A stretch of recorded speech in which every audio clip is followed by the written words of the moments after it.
Hello guys, i-share ko lang sa inyo to guys, no. Pag nag-upload ako kayo ng video, ayan no. Tulad ko ngayon guys, ito nag-upload ako ng video. Sayang, marami pa naman siyang views. Ayan guys. Your video is unable to monetize. Ayan guys. Ayan. At ngayon guys, buburahin ko siya. Ayan, kasi yung validation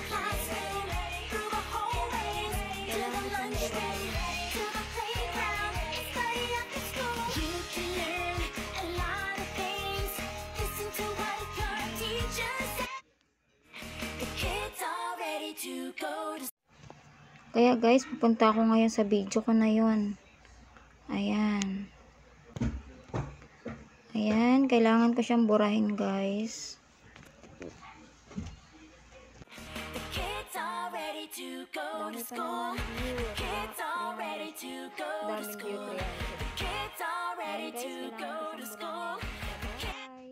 Pwede ko ulit siyang i-post, i-upload.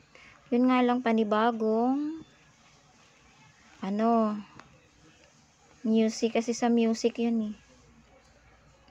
Ayan guys, wala na siya. Okay naman siya dito sa Facebook. Balik, eskwelahan na naman ang doon lang sa Reels. Ayan na guys, sa inyong lumabas sa bago kong upload. Ayan, ibig sabihin guys, pag ganyan yung lumabas, safe na yung ating in-upload. Ayan, check natin yung video na na-upload ko. Dito na nga lang tayo.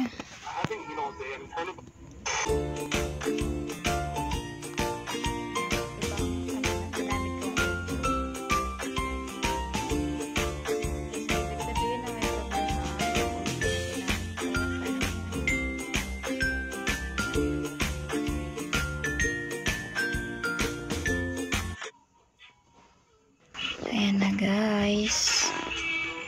Ayan, pag ito lumabas, okay yan. Ayan guys, pag nangyari sa inyo yun guys, yung video na in-upload mo at hindi mo pa naman nabura, i-upload mo na lang ulit sa panibagong audio guys. Kasi talaga minsan, doon tayo nagkakaproblema sa music or audio. Ayan guys. Ayan guys, thank you for watching.